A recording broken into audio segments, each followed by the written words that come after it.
Eh, Terima kasih atas kesempatan yang diberikan kepada saya.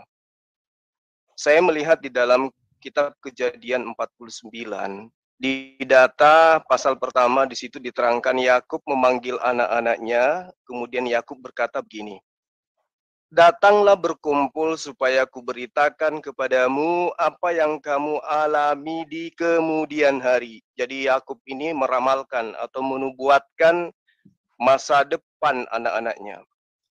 Dipanggillah satu-satu. Natali dijelaskan seperti rusa betina yang terlepas, Aser makanan yang berlimpah mewah dan memberikan santapan raja-raja, Yusuf dan seterusnya sampai kepada Benyamin. Di situ kemudian Yakub menerangkan begini. Benyamin adalah seperti serigala yang menerkam. Jadi Yakub ini seperti serigala. Catat serigala. Saya ingin tahu teman-teman Kristen yang ada di sini. Di dalam kitab Anda, siapa di antaranya yang pernah mengaku dari keturunan Benyamin? Silakan. Paulus dari Benyamin. Lalu kenapa? Oke, berarti jelas ya, Paulus di dalam Roma 11 pasal 1 itu mengaku sebagai serigala ya. Betul ya? Kok serigala? Kan di sini diterangkan Benyamin adalah seperti serigala. Nah, Anda mengaku bahwa yang mengaku kemudian sebagai keturunan Benyamin adalah Paulus. Berarti Paulus seperti serigala. Kok Paulus seperti serigala? Ya, nanti logikanya di mana sih? Logika Anda di mana dulu nih? Biar dapat nih poinnya. Yakub memberkati Benyamin itu adalah seperti serigala yang menerkam. Benyamin adalah seperti serigala yang menerkam. Ya, itu nubuatan Yakub terhadap anaknya. Raja pertama Israel, Saul, itu dari keturunan Benyamin. Ya, enggak apa-apa, enggak masalah itu. Sekarang begini, kita masuk ke dalam sesi Yohanes 8 pasal 44. Iblislah yang menjadi bapakmu. Nah, di dalam kitab Anda, siapa di antaranya yang pernah mengaku bapak di dalam Yesus Kristus? Silakan. Mengaku bapak di dalam Yesus Kristus. Gini Bro Duran. Untuk mengetahui siapakah iblis, maka kita harus lihat dari karakternya ya. Setahu saya, Paulus ketika bertobat, dia tidak memiliki perilaku yang amoral setelah bertobat. Saya bertanya, siapa di dalam kitab Anda yang mengaku bapak? Sebentar. Jangan melebar dulu. Jangan melebar dulu. Sebentar biar kasih kesempatan untuk menjawab Bang Juma. Sebentar, silakan Bang Kasih. Oke. Tidak mungkin Paulus disebut iblis. Saya tanya apa? Bentar dulu. Sebentar, kamu kenapa sebentar Paulus, Bang Juma. Kok jadi sebentar Bang Juma, biar dijelaskan dulu Bang. Sebentar. Ya saya katakan gini ya, Bapak itu kata yang netral cuma ya. Saya juga Bapak. Si langit ini juga Bapak. Si Duran juga Bapak. Yesus, ya kau juga Bapak. Jadi kata Bapak itu ditempatkan di mana dulu? Ayat mana dulu yang kau tanya? Janganlah kayak anak TK bertanya. Saya jelaskan ya. Saya katakan begini. Kalau ada orang mengatakan Paulus itu adalah seperti serigala, ini bahasa serigala di sini ini dalam bentuk perumpamaan sebuah kehebatan itu. Bukan jadi serigala. Ini sebuah ketangkasan. Karena serigala itu diumpamakan. Karena pada waktu itu serigala itu dilihat ada positifnya begitu. Tapi kalau dikatakan Paulus serigala dan lain sebagainya, Bapak adalah iblis. Kita lihatlah karakter Paulus setelah bertobat. Ada enggak perilaku yang amoral dalam dia? Kalau Paulus pernah melakukan perilaku yang amoral, dan menyuruh saya untuk memiliki perilaku yang amoral. Detik ini surat-surat Paulus kukoyak, kubuang, saya jadi agama Batak permalin. Tapi saya tidak pernah menemukan perilaku yang bisa dibandingkan, disandingkan dengan iblis dalam diri Paulus. Tapi justru saya melihat kekudusan, keagungan, kebesaran Yesus dalam diri Paulus dan ajaran Paulus. Itu saja jawaban saya. Mungkin teman-teman coba si Jul ini suruh keluarin ayatnya. Ayat mana yang mengatakan Bapak di dalam Kristus, di dalam Yesus? Coba. Silakan Bang Juma, dipertajam pertanyaannya.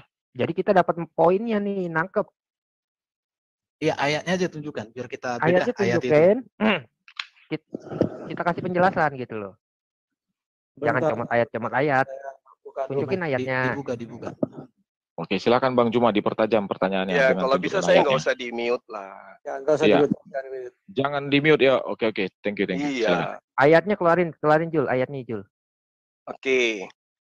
Jadi si Erben ini, saudara saya ini kok larinya kemana-mana gitu ya. Iya, maka itu ayatnya dikeluarin aja dulu. Pertanyaan saya kepada kalian yang Kristen ini, gak usah minta ayat dulu. Akui aja dulu. Kok nggak bisa minta ayat? Siapa di dalam kitab Anda yang pernah mengaku Bapa? Sekarang ayatnya mana? Saya belum tanya ayat. Saya tanya kepada Abraham kalian. Bapak. Kalian pernah membaca kitab kalian atau tidak nih? Ya, tadi kan sudah. Yang pertama kan tadi iya, sudah. Ketika Brodoran. Yakub menerangkan keturunannya Benyamin jadi serigala, Paulus ngaku serigala. Ngaku dari keturunan Benyamin. Oke. Saul Benyamin. Paulus ngaku dari Benyamin kan? Saul dari Benyamin. Iya, saya tanya. Bukan Paul itu tidak pernah ngirim surat, tidak pernah ngarang-ngarang surat. Paulus yang saya maksud. Nah, sekarang gini. Di dalam Yohanes 8 pasal 44, iblislah yang menjadi bapakmu. Iya. Oke. Nah, di dalam 1 Korintus 4 pasal 15, Paulus mengaku buka ya. Paulus mengaku sebagai bukain dong 1 Korintus 4. Bapak dengar aja dulu. Di dalam Yesus Kristus, betul? Buka dulu aja 1 Korintus 4. Saya lebih hafal kitab Anda daripada Anda. 1 Korintus 4 ayat berapa? Pasal 15, bukan ayat. Pasal 15. Ya. Sebab sekalipun kamu mempunyai beribu-ribu pendidik dalam Kristus, kamu tidak mempunyai banyak bapak, karena akulah yang dalam Kristus Yesus telah menjadi bapakmu oleh Injil yang kuberitakan. Oke, kena enggak di situ iblis yang menjadi bapakmu? Kena enggak di situ Paulus sebagai bapak? Karena akulah yang dalam Kristus Yesus. Oke. Ya. Paulus di dalam Kristus Yesus menjadi bapak, menjadi pendidik, kan di sebelumnya kan dikatakan pendidik dalam Kristus. Oke, saya lanjut ayatnya. Di dalam Kristus. Saya lanjut ayatnya. Dan kamu ingin melakukan keinginan-keinginan bapakmu. Pertanyaan saya, atas kehendak dan keinginan siapa kalian menuhankan Yesus? Keinginan dari Allah Bapa. Di mana Allah Bapa memerintahkan kalian menyembah Yesus? Yohanes 3 ayat 16. Apa yang diterangkan Bapak di situ? Karena kepadanya besar kasih Allah kepadanya lah ini. Karena begitu besar kasih Allah akan dunia ini, sehingga ia mengaruniakan anaknya yang tunggal, agar orang yang percaya kepadanya tidak binasa. Oke. Mana perintahnya menyembah kepada Yesus? Mana perintahnya menyembah kepada Yesus? Ya dong. Di situ dikatakan apa? Apa? Percaya kepadanya tidak binasa. Orang yang percaya kepadanya tidak binasa kan? Benar nggak? Oke. Nah sekarang percaya kepada Yesus itu gimana menurut Yesus? Menyembah dia atau mengikuti perintah-perintahnya? Oke, saya jawab mengapa orang Kristen menyembah Yesus. Ya, menyangkal diri, pikul salib dan ikut jalanku. Di mana Yesus mengatakan bahwa ikut jalanku adalah aku menyembah aku. Sehingga Kristen menyembah Yesus. Ya kan mengikuti jalannya Yesus. Yesus menerangkan di dalam Yohanes 10 pasal 27, aku mengenal pengikutku, mereka mendengarkan aku dan mengikuti aku. Siapa yang Anda ikuti menyembah Yesus? Yesus tidak pernah menyembah Yesus. Oke, saya jelaskan ya. Silakan. Jadi mungkin ini kurang literatur tentang arti kata menyembah. Ya terserah, yang pastinya Yesus kalian Tuhan kan. Nanti. Makanya saya bilang samamu, siapkan waktumu untuk saya. Cerita. Ini kesempatanmu loh. Ini saya bertanya, kamu gak usah jualan obat, Erben. Siap. Sembah itu pernyataan hormat dan hikmat. Apakah Yesus layak dihormati? Sangat layak. Karena dia terkemuka di bumi di sorga, dia nanti akan datang Raja segala raja, di hakim yang adil. Itu arti kata menyembah. Kata atau perkataan yang ditujukan kepada orang yang dimuliakan. Ini arti kata sembah. Enggak, yang saya tanya sama Anda, keinginan siapa? Atas keinginan siapa? Anda sebentar Bang Juma biar dijelaskan. Tenang duduk boncengan. Nanti setelah Bang Erben menjelaskan, kalau dengan silakan. Menyembah itu menghormati dengan mengangkat sembah, memuja. Ya, mengaku di bawah perintah takluk. Ya kami tunduk kepada Kristus. Itu ya. Jadi sekarang pemahamanmu tentang menyembah itu juga harus diluruskan. Menyembah itu proskuneo, LAI, menyembah bersujud. Yesus layak sujud. Orang muslim aja sujud ke arah Ka'bah sana nggak masalah kok kami. Oke ya. Perhatikan ini. Di dalam PL itu raja disembah. Ini ya kita lihat ya. baru menyembah kepada. Tapi raja-raja tidak disetarakan satu pribadi dengar di luar dulu, daripada Allah Bapa kan. Kau usah panasan, kau duduk di boncengan dengan baik. Berhala juga disembah. Jadi artinya kamu kurang luas pemahamannya tentang arti kata menyembah. Ini saya tunjukkan data-data. Oke, intinya sudah. Intinya saya sudah dapat. Dengar dulu. Kalian menuhankan Yesus. Dengar dulu. Kamu kok bapak gurunda kok kayak TK kamu? Saya tidak butuh jawaban Anda lagi. Saya sudah ngerti. Lalu kemudian kalimat selanjutnya di Yohanes 8 itu dikatakan, ia adalah pembunuh manusia sejak semula. Kalau kamu nggak dengar nanti, yang tolong di-mute dia. Kalau kayak gitu nggak sopan. Sebentar Bang Juma, biar dikasih selesai dulu penjelasan dari Bang Erben. Alasan Yesus selalu disembah. Silakan. Ini ya, saya tunjukkan samamu.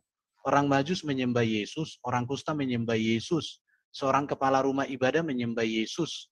Baru di sini dikatakan para murid menyembah Yesus, perempuan Kanaan menyembah Yesus. Seorang datang menyembah Yesus sakit ayan, disembuhkan Yesus. Jadi banyak orang menyembah Yesus dan Yesus menerima. Karena banyak orang melakukan penyembahan seperti itu kepada Yesus, maka kami sembah Yesus, nggak ada masalah. Cuma kamu nggak memahami arti kata menyembah. Duduk tenang di boncengan, dengarkan aku ceramah. Erben, saya tidak butuh khotbahmu, Erben. Saya lebih paham kitabmu daripada kau, Erben. Kamu itu anak-anak. Oke, lihat ini ya. Lihat. Tolong, pada Yesus, kenapa kamu nggak contohkan itu? Ini lihat ini.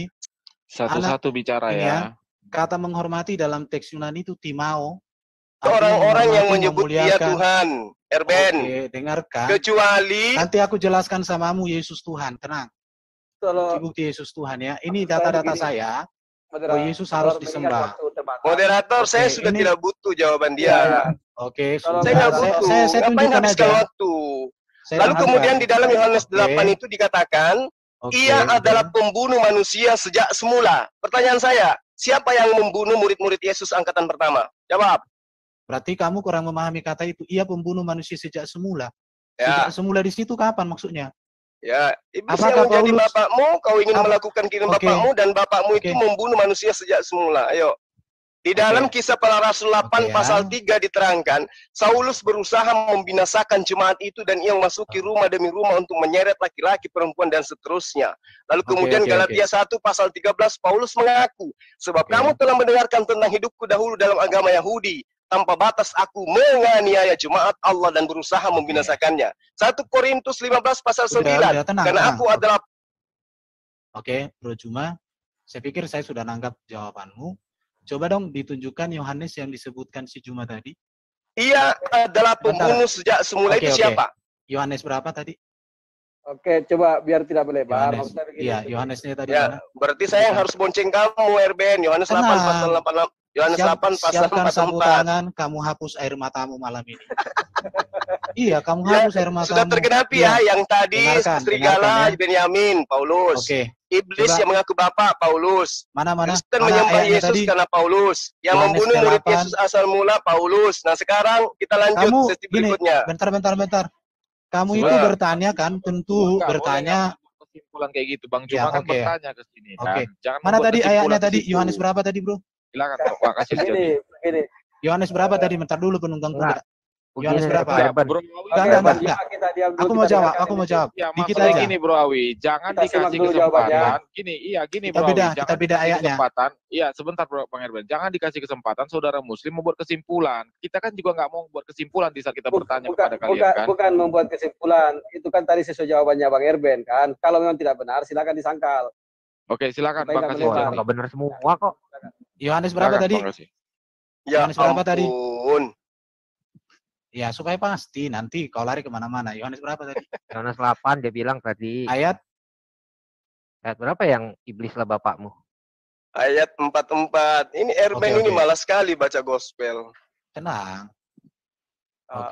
Iblislah yang menjadi bapakmu. Perhatikan, kita mulai ya. Kata Yesus kepada mereka. Mereka siapa di sini? Jikalau Allah adalah bapakmu, kamu akan mengasihi aku. Siapa di sini bapakmu? Kita akan lihat di dalam Yohanes 8, Yesus berbicara kepada siapa di situ. Ya. Jadi di sini harus kita melihat di situ ayat 37, kita lihat di sini, aku tahu bahwa kamu ini adalah keturunan Abraham, tetapi kamu berusaha untuk membunuh aku karena firmanku tidak boleh beroleh tempat di dalam kamu. Apa yang kulihat Bapakku itulah. Jadi di sini kamu adalah, tetapi kamu berusaha membunuh aku.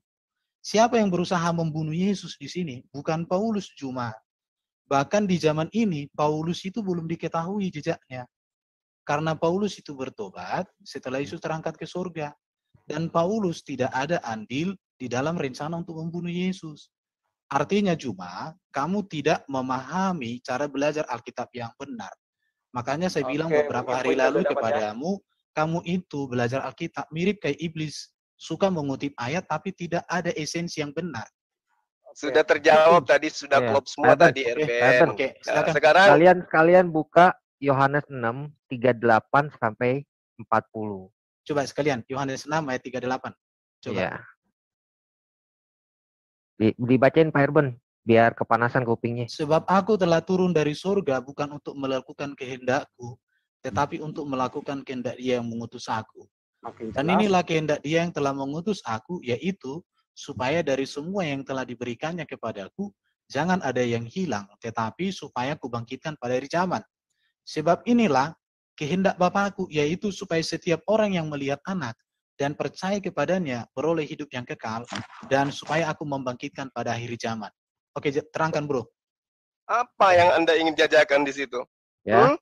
Apa? Di ayat itu dikatakan, jelas dikatakan bahwa kita harus percaya kepada anak. Ya, percaya sebagai apa? Percaya sebagai apa? Ya sebagai juru selamat, sebagai Tuhan. Ya. Oke, Yohanes juga juru selamat. Yohanes juru selamat? Iya. Mana tulisannya Yohanes juru selamat? Wah, ternyata bukan cuma Erben yang malas belajar ya. Coba, iya. Kamu juga ya, ternyata. Mm-hmm. Coba baca di Matius 21. Matius 21. Ya, coba. Silakan dibuka Matius 21. Matius 21, Pak Erben. 32 coba. Bagaimana seorang pesundal, pelacur, pemungut cukai bisa masuk ke dalam kerajaan surga? Oke. Hanya karena percaya kepada juru selamat bernama Yohanes. Mantap. Yesus luar biasa memang. Sebentar Bang Juma, biar dijelaskan. Silakan. Makasih. Saya baca ya. Dengarlah suatu perumpamaan yang lain. Perumpamaannya adalah seorang tuan tanah membuka kebun anggur dan menanam pagar sekelilingnya. Ia menggali lubang tempat memeras anggur dan mendirikan menara jaga di dalam kebun itu. Kemudian ia menyewakan kebun itu kepada penggarap-penggarap lalu berangkat ke negeri lain. Tadi di Matius 21 nomor berapa? Ayat 32. Oh, salah ini. 32 di atas. Oke, kita mulai 31. 31 mulai, Bro. Ya. Silakan. Mau 31, mau 30. Siapakah silakan. di antara kedua orang itu melakukan kehendak ayahnya? Jawabnya mereka. Yang terakhir, kata Yesus kepada mereka, aku berkata kepadamu, sesungguhnya pemungut-pemungut cukai dan perempuan-perempuan sundal dan mendahului kamu masuk ke dalam kerajaan Allah. Sebab Yohanes datang untuk menunjukkan jalan kebenaran kepadamu. Yohanes menunjukkan jalan kebenaran. Kamu bisa membaca kah menunjukkan jalan kebenaran? Itu juru selamat itu namanya. Oke. Halo, ayo baca lanjutnya. Baca, seterusnya baca. Dengar dulu ya. Mari kita baca dengan seksama dalam tempo yang saya singkat-singkatnya. Sebab Yohanes datang untuk menunjukkan jalan kebenaran kepadamu. Dan kamu bisa diam nggak? Bisa diam nggak? Saya ajari kamu. Kamu punya rem nggak? Kalau nggak biar pinjak remnya. Silakan. Pak Kasih Sejati. Silakan. Sebab Yohanes datang untuk menunjukkan jalan kebenaran kepadamu. Dan kamu tidak percaya kepadanya. Tetapi pemungut cukai dan perempuan-perempuan sundal percaya kepadanya. Kepada siapa? Kepada jalan kebenaran yang diberitakan oleh Yohanes. Nah, jalan kebenaran yang diberitakan oleh Yohanes. Yesus. Biar dia ngerti. Di mana dikatakan itu? Yesus ngomong, aku jalan kebenaran dan hidup. Tidak ada seorang pun yang sampai kepada Bapa kalau tidak melalui aku. Coba sekarang tunjukkan kepada saya, Yohanes mengajarkan bahwa sembahlah Yesus sampai pemungut-pemungut cukai ini masuk ke dalam kerajaan surga. Yohanes 1:29 kok jelas kok.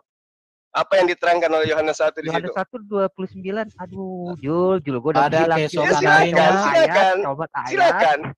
Ini silakan. Pada keesokan harinya Yohanes melihat Yesus datang kepadanya dan dia berkata, lihatlah anak domba Allah yang menghapus dosa dunia. Nah, terus? Yang menghapus dosa dunia yang layak disembahlah.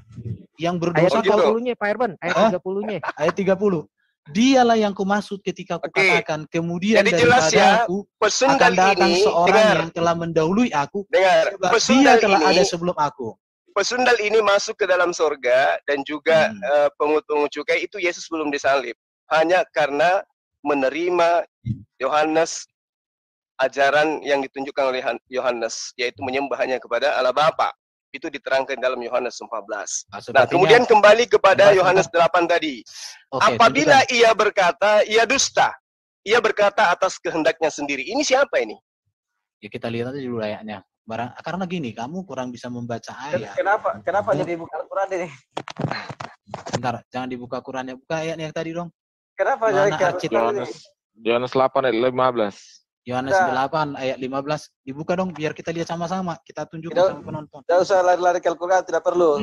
Iya, kami Yohanes 8 pasal 44. Si Bapak ini, yang iblis ini, ya. Teman-teman yang mungkin mau menjelaskan lagi gantian lah. Apabila ia berkata, ia berdusta, ini siapa? Sebentar Bang Cuma. Iya. Saya Bang. Sebentar biar dijelaskan. Oke, silakan. Silakan Cito. Sebenarnya poinnya sudah jelas ya. Yang dimaksud Yesus. Jadi kan saya melihat, mohon maaf nih Bang Juma, ketika melihat ayat yang kayaknya cocok, itu Bang Juma akan mengambil itu. Kalau misalnya itu demikian, tafsir Anda ini keliru, Bang. Bukan jadi, tafsir loh ini ayat dijelaskan oleh ayat. Sebentar Bang Juma, sabar. Nanti selesaikan dulu Bang Juma. Kita dengar dulu. Jadi cara Anda menafsir ini akan berpotensi seperti ini. Oh, Alkitab itu mengajarkan bunuh diri karena Yudas bunuh diri. Nah, itu kan logika yang keliru. Karena kita lihat konteks. Jadi teks tanpa konteks adalah preteks. Lah, Anda berhenti di preteks dan Anda loncat ke konteks yang lain. Konteks itu ada dua, Bang. Ada konteks dekat dan konteks jauh. Dari awal Anda mengatakan Benyamin tadi, itu ketika Anda nyambungkan itu ke Paulus, itu sudah lempar ke konteks jauh.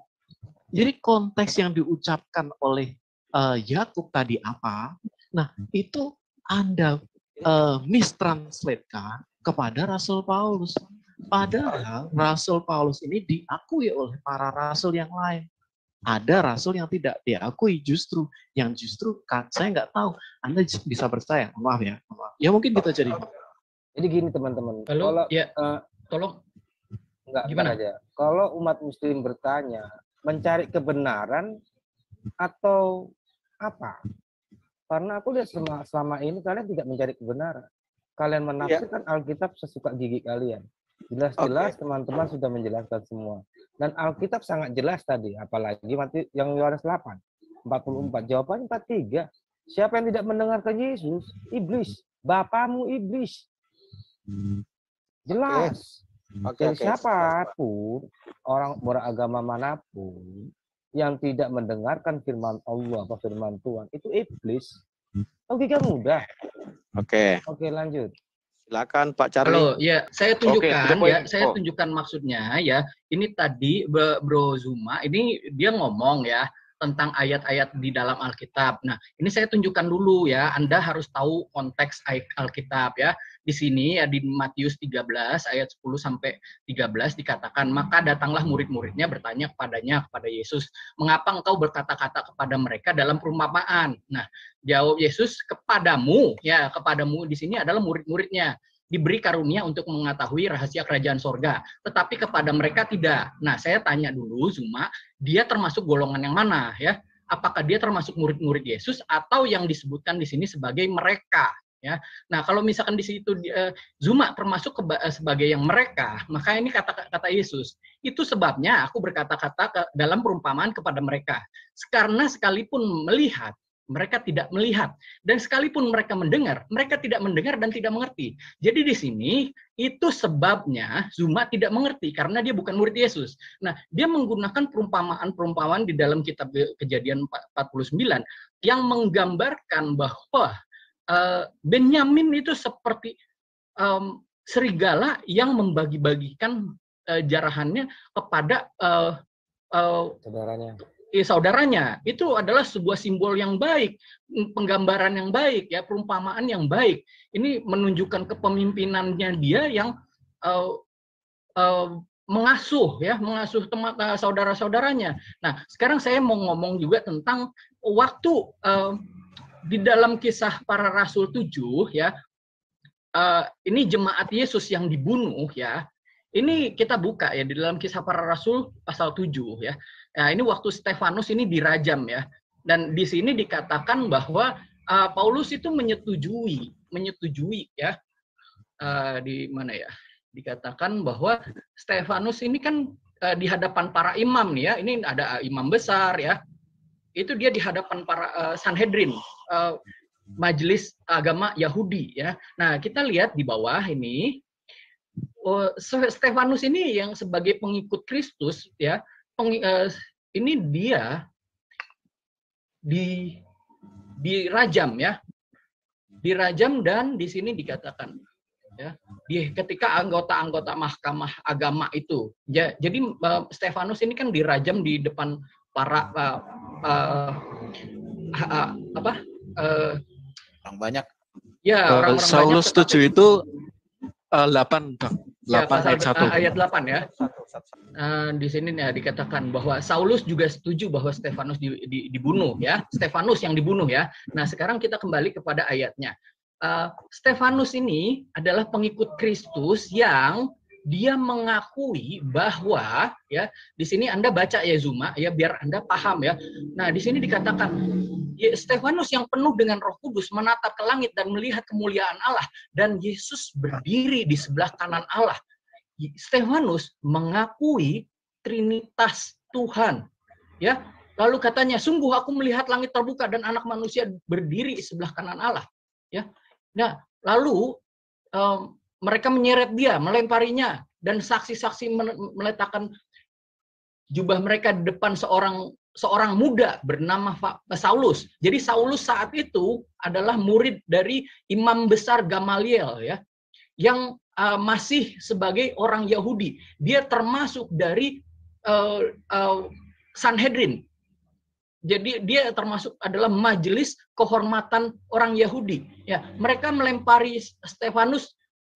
Waktu Stefanus berdoa, "Ya Tuhan Yesus, terimalah rohku." Dia mengatakan jemaat Yesus ini yang kamu tadi sebut jemaat Allah, mengatakan, "Ya Tuhan Yesus, terimalah rohku." Ya, dia mengakui Yesus adalah Tuhan. Sambil berlutut ia berseru dengan suara nyaring, "Tuhan, janganlah kau tanggungkan dosa ini kepada mereka." Ya, kepada si Zuma ini jangan, dia karena dia tidak mengerti apa yang dia katakan, bahwa saat itu Saulus masih dalam posisinya sebagai orang Yahudi, taat kepada hukum Taurat, ya. Dan orang-orang Kristen saat itu dizolimi oleh mereka. Nah, sekarang kamu bela yang mana? Apakah kamu bela Saulus yang akhirnya bertobat menjadi Paulus, atau kamu membela Stefanus yang menyetujui, mengakui bahwa Yesus adalah Tuhan? Silakan Zuma, kalau misalkan kamu mau jawab. Terima kasih. Oke, gampang itu. Ya, Yesus mengatakan, Bapa yang telah mengutus aku, wajahnya tidak bisa kau lihat, suara yang pun tidak bisa kau dengarkan. Jadi ya, cerita langit terbuka, kemudian melihat Tuhan di langit. Satu-satu bicaranya, silakan Bang Juma, silakan. Saya giliran saya, ya. Itu bertentangan dengan pernyataan Yesus sendiri. Saya balik tanya kepada Anda percaya Yesus atau percaya kepada Stefanus? Kembali kepada tema, ya. Di situ diterangkan di dalam Yohanes 8 pasal 44. Apabila si iblis ini, si bapakmu ini berkata, ia berdusta dan ia berkata atas kehendaknya sendiri. Saya ingin tanya kepada Anda semua ini, sahabat-sahabat saya. Ya. Siapa di dalam kitab Anda itu yang mengaku menulis kitab dengan huruf-huruf yang disusunnya dengan tangannya sendiri, lalu kemudian dia mengaku jika kebesaran Allah oleh dustaku semakin melimpah bagi kemuliaannya, itu siapa? Lalu dia katakan begini, apa yang aku katakan, aku mengatakannya bukan sebagai orang yang berkata menurut firman Tuhan, berarti apa yang dikatakannya itu bersesuaian dengan apa yang diramalkan oleh Yesus dalam Yohanes 8 pasal 44. Apabila ia berkata ia berdusta, ia berkata atas kehendaknya sendiri, sebab ia adalah pendusta dan bapa segala dusta. Ini saya kasih sedikit referensi supaya sahabat ini bisa memahami. Di dalam 1 Yohanes 2 pasal 18-19, Yesus mengatakan begini, anak-anakku, waktu ini adalah waktu yang terakhir. Dan seperti yang telah kamu dengar, seorang antikristus akan datang. Dan sekarang telah bangkit banyak antikristus. Berarti zaman Yesus antikristusnya ada. Lalu di pasal 19 diterangkan oleh Yesus begini. Memang mereka berasal dari antara kita, tetapi mereka tidak sungguh-sungguh termasuk pada kita. Kalau kemudian sahabat saya mengatakan, Paulus itu bertaubat. Sekarang begini. Di mana Paulus mendapatkan pengajaran bahwa hukum Taurat itu adalah kutukan bagi Bani Israel. Silakan. Silakan, Ko Charlie. Tolong dibuka mute-nya, Brother Charlie. Ya, tolong, ini sorry nggak bisa buka mute sendiri. Satu-satu ya, karena Bro Zuma ini banyak sekali ngutip ayat, tapi saya tadi sudah menunjukkan bahwa dia adalah termasuk dari golongan yang disebutkan mereka oleh Yesus yang tidak memahami apa yang dituliskan di dalam Alkitab. Saya share screen ya ayat di sini. Ini di dalam Yohanes 5 yang dikatakan ya ayat 37 ini mengatakan Bapa yang mengutus aku. Ini yang kata-katanya dari Zuma, dikutip Zuma tadi ya. Dialah yang bersaksi tentang aku. Kamu tidak pernah mendengar suaranya, rupanya pun tidak pernah kamu lihat. Nah, Anda harus memahami konteks ayat ini itu ditujukan kepada siapa. Jadi kita lihat dulu di dalam ayat 18 di sini. Ya, sebab itu orang-orang Yahudi lebih berusaha lagi untuk membunuhnya dia. Lalu di ayat 19, Yesus mengatakan, Yesus menjawab mereka. Jadi ini adalah jawaban Yesus kepada orang-orang Yahudi. Dan dia ini tidak mengatakan di ayat 37 ini kepada orang-orang Kristen atau murid-muridnya. Nah, Anda harus paham konteks ayat waktu Anda membaca ayat Alkitab. Ya. Jadi Anda harus mengerti, ini stakeholdernya yang disebutkan di dalam ayat itu siapa saja. Jadi pihak pertama yang berkata siapa, yang diajak berbicara siapa, dan orang ketiga yang diajak diceritakan saat itu siapa. Jadi Anda tidak bisa sembarangan mengatakan kamu tidak pernah mendengar siapa, rupanya pun tidak pernah kamu lihat. Ini adalah ucapan yang dikatakan kepada orang-orang Yahudi. Orang-orang Yahudi tidak pernah mendengar suara Tuhan, rupanya pun tidak pernah dilihat. Tetapi Matius, ya saya buka ayat Matius 5 ayat 8 ya. Matius 5 ayat 8 ini dikatakan ya. Ayat 8, berbahagialah orang yang suci hatinya, mereka akan melihat Allah. Nah, saya tadi tunjukkan ya, di dalam Kisah Para Rasul 7 ayat Kisah Para Rasul 7, waktu Stefanus ini dirajam ya, dia melihat, yang dikatakan di sini, Stefanus yang penuh dengan Roh Kudus menatap ke langit dan dia melihat kemuliaan Allah, melihat Allah. Yesus duduk berdiri di sebelah kanan Allah. Yesus berdiri di sebelah kanan Allah. Nah, dia melihat Yesus itu berdiri di sebelah kanan Allah. Dia melihat Allah. Kalau enggak dia akan mengatakan, "Oh, Yesus berdiri di sebelah siapa ya?" Gitu. Nah, jadi kalau misalkan Anda tidak bisa melihat Allah, Anda harus memeriksa hatimu dulu sesuai dengan Matius 5 ayat 8 ini ya. Ya, Anda harus pahami dulu konteks-konteks ayat Alkitab. Anda tidak bisa copot-somot seperti itu ya. Jadi Anda bisa melihat Allah. Loh, jelas Kak, saya melihat kemuliaan Allah karena Yesus Yesus mengatakan kepada Filipus saat Filipus bertanya, tunjukkan kepada kami Bapa. Loh, Yesus mengatakan kepada Filipus, setelah sekian lamanya engkau mengikut aku dan aku mengatakan engkau mengatakan tunjukkan kepadaku Bapa. Loh, bukankah kamu melihat Bapa setelah melihat Yesus? Aku melihat Tuhan, kemuliaan Tuhan. Ya, kenapa kamu tidak bisa melihat? Karena kamu periksa hatimu dulu, ya. Nah, kamu pahami dulu konteks-konteksnya, ya. Jadi jangan Anda sembarangan. Tadi ada banyak pertanyaan. Yang dilakukan Stefanus itu menurut pengarang itu dia lihat dengan matanya, bukan dengan hatinya, Bro Charlie. Itu loh. Ya. Kita beralih dulu ke 1 Yohanes 2. Boleh tunjukkan sekalian, Bro? 1 Yohanes 4 ayat 1 Yohanes 2 ayat 18. 1 Yohanes 2 ayat 8 tentang para pendusta. Bukan. Ya. 1 Yohanes 2 antikristus. 1 Yohanes Ya, 2 pasal 18 pasal 19. 1 Yohanes Ayat 2. 1 Yohanes 2 ayat 18 19. Oke. Sebentar ya. Ayat ya. 1 cuma gagal memahami kenapa dikatakan dia ini perkataan Yesus. Ini surat Yohanes. Surat Yohanes ini ditulis dia kepada jemaat secara umum. Berarti bukan sabda Yesus ya? Kau diam dulu, nanti kuinjak rem. Sebentar Bang Juma, sebentar biar sampai selesai dulu. Silakan. Oke, biar diselesaikan dulu Lay Erben, nanti baru di closing juga dari Bang Juma, baru pindah ke penanya berikut. Silakan Lay Erben. Sebentar ya. Jadi silakan. Ada kegagalan pemahaman Bro di sini bahwa ini pengajaran Yohanes tentang bahwa waktu itu sudah akhir zaman, apa ada antikristus. Tetapi siapa antikristus? Kamu tidak membaca utuh. Coba ayat 22 dong. Siapakah pendusta? Bukankah dia yang menyangkal Bapa, menyangkal bahwa Yesus adalah Kristus?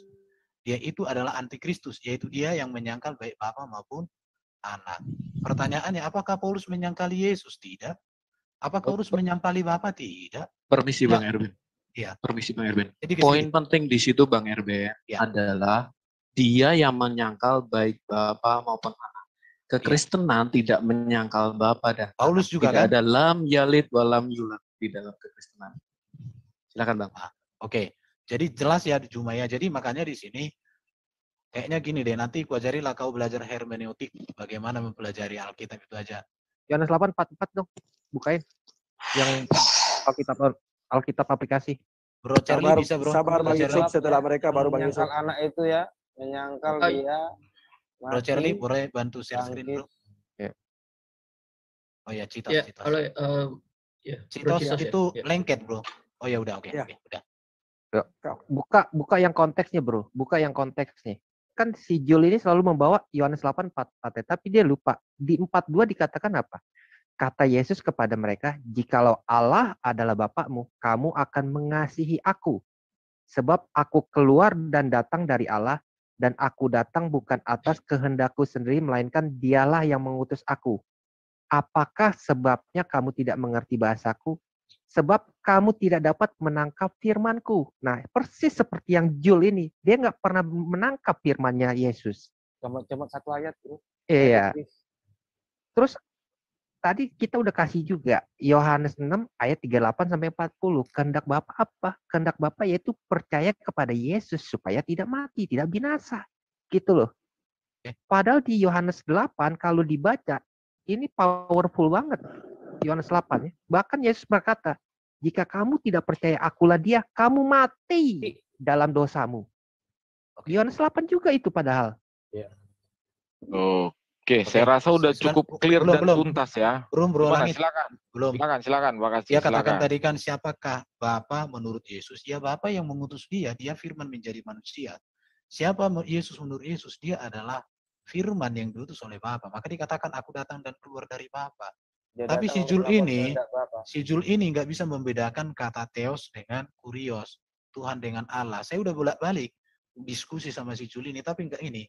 Dan saya bisa pastikan ya sama penonton, semua ayat-ayat yang dikutip si Jul tadi, itu adalah cara kutip yang salah terhadap Alkitab.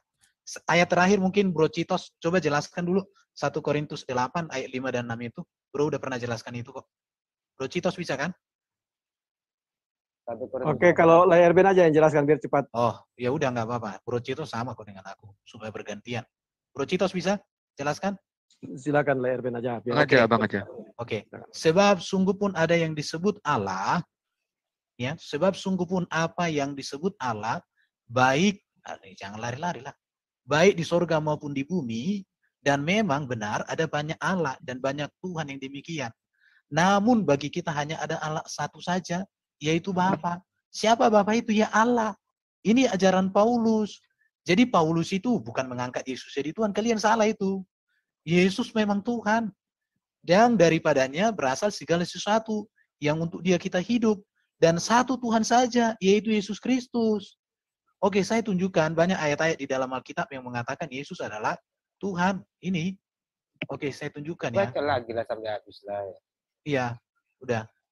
Bukti Yesus ini malaikat, Elisabeth, siapa lagi Yesus mengaku dirinya Tuhan.